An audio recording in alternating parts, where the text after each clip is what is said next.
Bom, pessoal, dando continuidade aqui à letra do nosso capítulo, agora nós vamos falar sobre o tópico nem cidadãos nem estrangeiros, os africanos libertos. E aqui nessa parte, a gente vai compreender um pouquinho sobre o lugar que os africanos libertos ocupavam e quais eram as limitações que eram impostas a eles, que não eram limitações em comparação às quais já eram impostas aos libertos, né, de uma forma geral. Então, dentre as populações que foram libertadas, que ganharam a sua alforria, os africanos, na realidade, eles eram alvo de maior suspeição. As pessoas, elas tinham uma suspeita maior de que eles poderiam incitar certas revoltas, de que eles poderiam exercer certas ações, e eles acabavam sofrendo restrições legais muito severas, muito duras, porque, veja bem, eles nem gozavam do direito de ser brasileiro, porque eles não tinham essa condição, e nem da legislação do país deles, né? Eles estavam ali enquanto estrangeiros.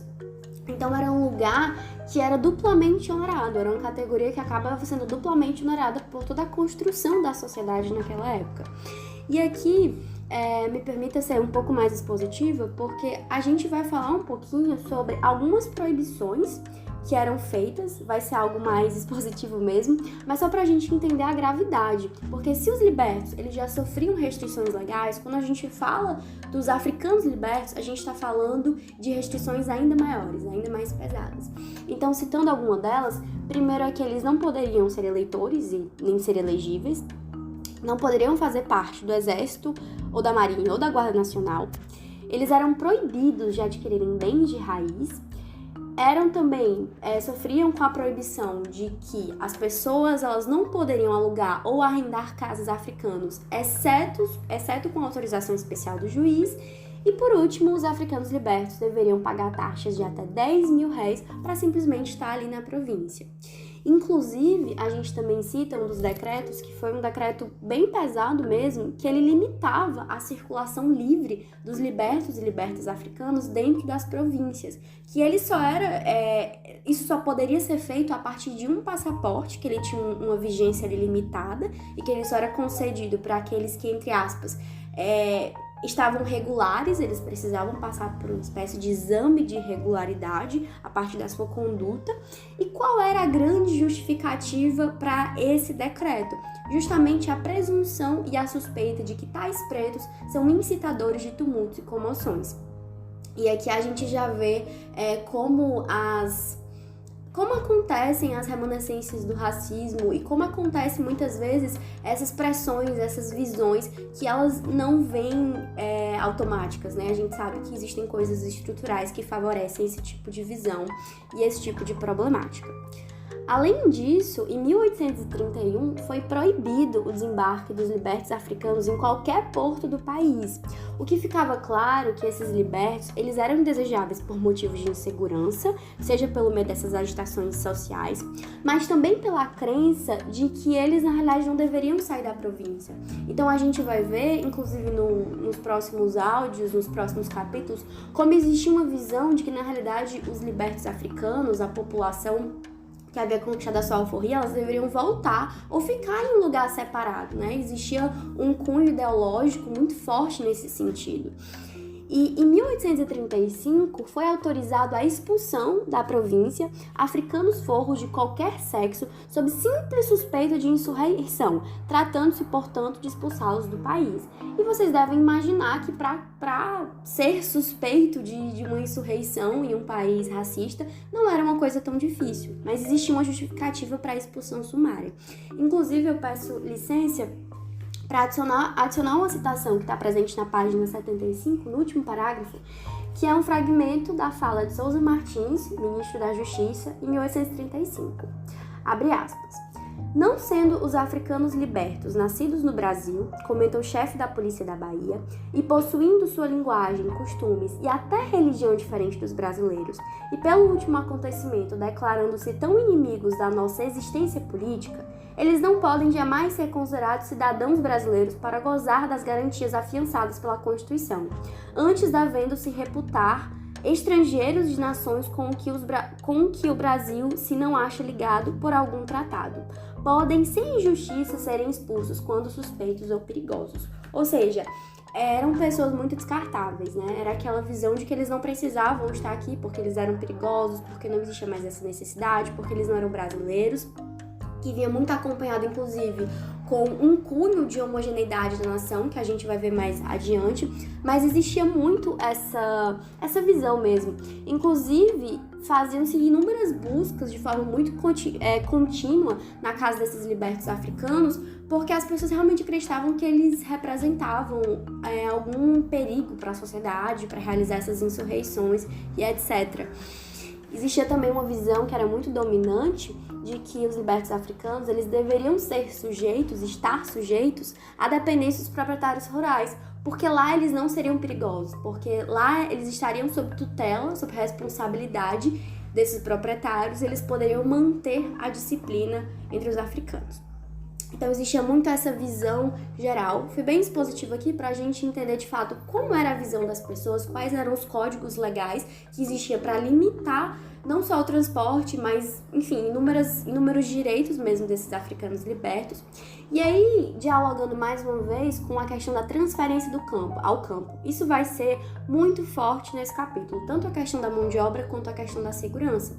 Porque de fato, quando as pessoas enxergavam sobre a transferência dos libertos para o campo, se unia a necessidade de segurança, né? Essa visão de que a gente precisa de uma segurança, ela não vai ser conquistada com tantas pessoas, com tantos ex-escravos aqui, e também pela necessidade de mão de obra, né? Elas tinham a visão de que os libertos eles deveriam ocupar o campo, e se não fosse possível, a medida seria de expulsá-los fora do império. Ou seja, eles deveriam ocupar lugares afastados para servir a mão de obra naquele contexto, e se isso não fosse possível, eles eram expulsados, para além de poderem ser expulsos também em casos, enfim, de suspeita de insurreição.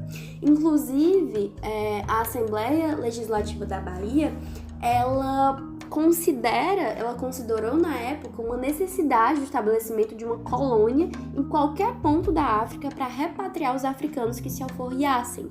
E aqui é curioso pensar que esse sentido de pátria, ele era muito amplo e muito desrespeitoso, inclusive, com a origem dessas pessoas, porque toda a África, ela seria considerada a pátria de um africano, qualquer uma que fosse a sua origem étnica. Então a gente entende como existe essa visão mesmo de tentar tirar, de tentar expulsar a todo custo, né? Essa tentativa sempre muito forte, seja a partir de, enfim, falácia sobre segurança, sobre insurreição, mas seja também sobre uma tentativa muito forte de limitar os direitos e expulsar a qualquer custo. Pessoal, agora a gente vai tratar sobre um tópico que ele dialoga totalmente com essa discussão que acabou de ser posta sobre o lugar do africano, que é justamente sobre a homogeneidade da nação e a exclusão desses africanos. E aqui a gente vai entender que um dos pilares de como se deu a construção inicial, né, da ideia de nação brasileira, ela foi muito pautada na ideia de, entre aspas, pureza, e isso gerou uma subsequente exclusão dos africanos.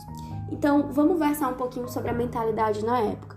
Essa exclusão dos africanos, como a gente está discutindo há um tempo, ela estava bem presente na corrente da opinião brasileira. Isso era muito forte, especialmente nas camadas mais dominantes da primeira metade do século XIX e que defendia a deportação massiva da população negra. Querendo ou não, isso também acabava sendo refletido, direto ou indiretamente, pelos autores brasileiros. A maioria deles fazia parte da classe política dominante e escrevia em direção a ela. E aí uma coisa também a ser lembrada é que após a independência, que aconteceu em 1822, começou uma série de debates, né, sobre a questão da criação e da construção de uma nova nação, né, quais seriam os mitos, né, toda aquela ideia da independência, de como é que a gente vai trabalhar essa ideia de nação. Isso foi feito muito a partir da imagem do índio, né, então o índio, ele começa a ocupar um lugar, digamos assim, privilegiado no sentido de simbolizar a nova nação, né? Ele é representado como um todo e a população brasileira ela é vista como as raízes desse todo. A gente sabe que, obviamente, esse status ele era um status meramente simbólico, porque na prática ele não acontecia de fato, ele não era revertido em garantias legais e etc. Mas eles estavam nesse projeto de uma nação homogênea. E era um projeto que, por tabela, acabava excluindo os negros. Então, dentro dessa perspectiva, existe uma grande tentativa de defender a nação, e era uma nação muito pautada a partir dessas noções extremamente restritas, né? Uma noção restrita mesmo de nação, de cidadania e de exclusão subsequente da população negra. Então, a ideia vigente, para sintetizar esse pensamento, é que a nação ela teria de ser homogênea. E para essa homogeneidade acontecer, era preciso excluir os negros. E essa ideia, ela era muito defendida pelos próprios anti-escravistas dos anos 30, dos anos 40. Eles entendiam que a homogeneidade ela era necessária para que a partir da exclusão dos negros. A gente ia ter a homogeneidade a partir da exclusão dos negros. Então era aquela ideia de que queremos uma nação livre? Sim, mas a gente quer uma nação livre e formada por pessoas brancas. Então, mais uma vez aqui, a gente reflete um pouco sobre essa categoria, né, do abolicionista, do anti-escravista, porque a gente já viu aqui duas perspectivas que não dialogam com essa visão de que seria necessariamente uma pessoa benevolente. Aqui a gente tem uma pessoa interessada em uma sociedade homogênea, logo de exclusão, abolição e exclusão e deportação massiva, e a outra perspectiva era muito ancorada na visão de que os negros eles poderiam incitar a violência e gerar insurreições. Então aqui a gente tensiona e reflete um pouco sobre essa categoria e de como ela deve de fato ser refletida de forma crítica, né? E não pensar que de fato abolicionistas queriam necessariamente o bem ou alguma coisa do tipo, né? Sem interesses de fato vigentes da época. E aí, por consequência, a gente tinha uma tentativa de formar uma nação sem negros, né? E aí, voltando, inclusive, no que eu tenho falado agora. Muitas pessoas, elas chegavam a colocar o tráfico colocando como uma consequência muito forte, porque ele acabou introduzindo a população negra, multiplicando raças. Esse discurso era muito, muito, muito vigente. Aqui eu estou usando as palavras que a antropóloga falou, que de fato tinha esse cunho, né? Multiplicando as raças, impedindo as raças branca e indígena, entre aspas, né, de se unirem, né, os conquistadores e os conquistados.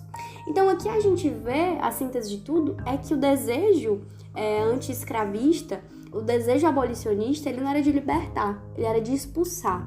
Ele era um modelo de emancipação e deportação progressiva, de modo que o mal seja diminuído por uma gradação lenta e acessível pela população livre e branca.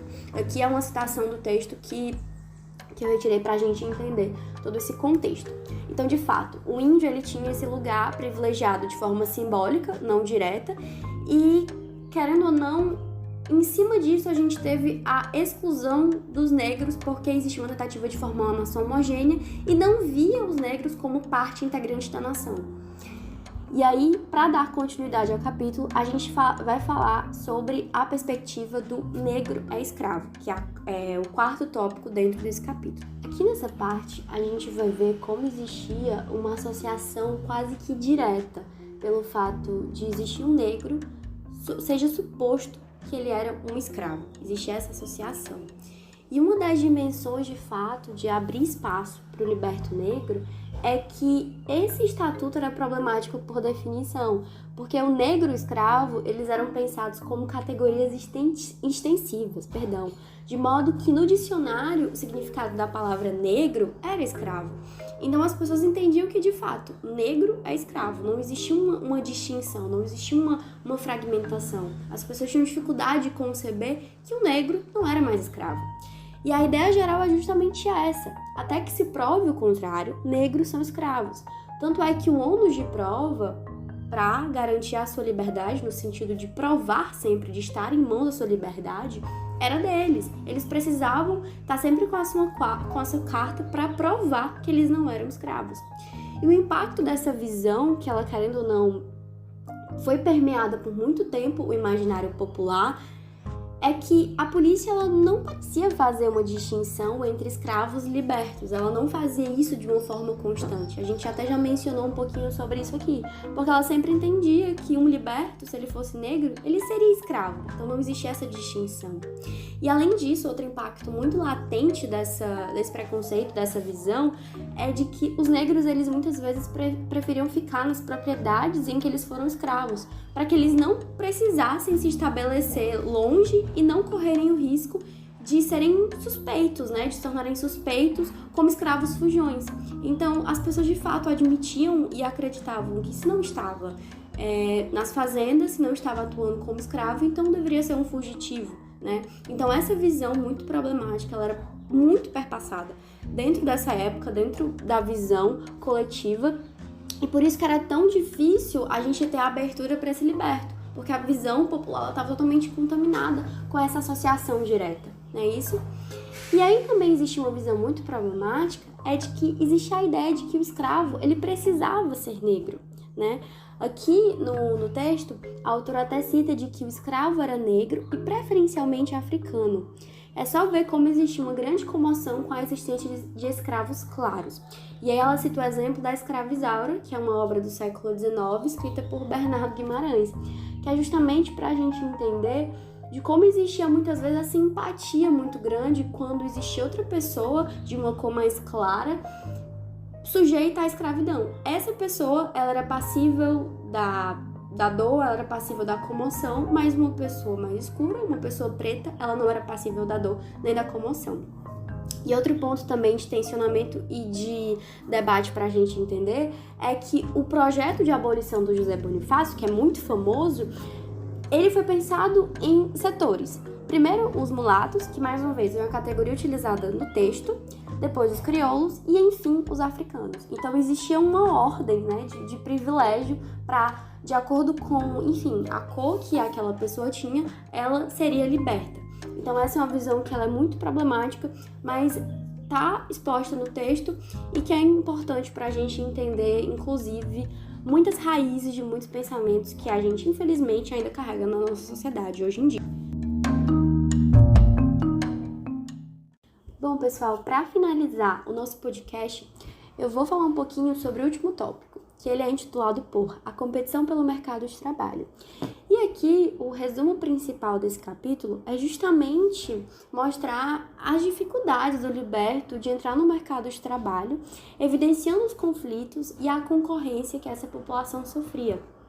Então, substancialmente, aqui, a autora vai falar sobre uma concorrência que existia e que era feita pelos próprios senhores de escravos, porque eles estavam por trás dos escravos de ganho, falando também sobre a competição que esses libertos, eles tinham com os brancos, que eles acabavam sofrendo com os brancos, também com a questão do estrangeiro.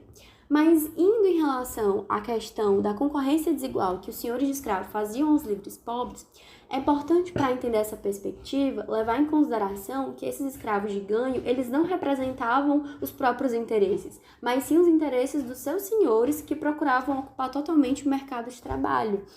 Então, os escravos dos senhores, eles acabavam competindo, eles acabavam sendo concorrentes dos livres, não por vontade própria, vontade genuína, mas porque eles estavam sob dominação daquele patronato.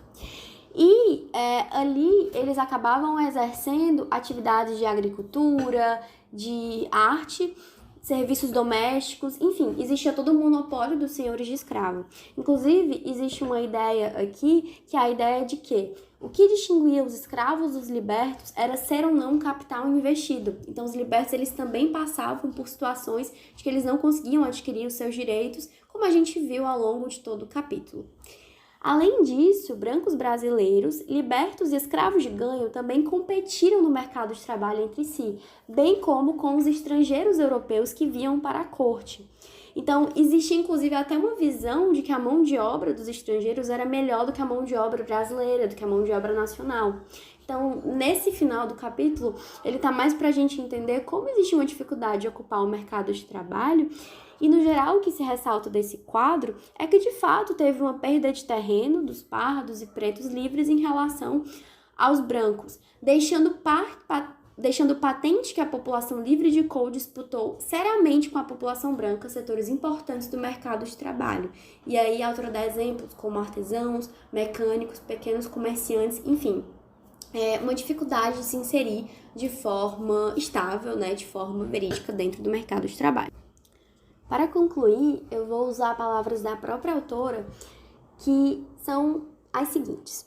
Tentou-se controlar no Brasil a passagem da escravidão à liberdade a partir de formas de sujeição ideológica, paternalista e de coerção política, que são todos os mecanismos que a gente está analisando, que a gente está expondo nesse episódio. Além disso, os libertos foram sendo colocados diante da opção de exclusão do próprio país e trabalho agrícola. Alguns aceitaram, outros resistiram, apesar das perseguições, e outros voltaram para a África, que é justamente o que a gente vai entender melhor no capítulo Brasileiros em Lagos.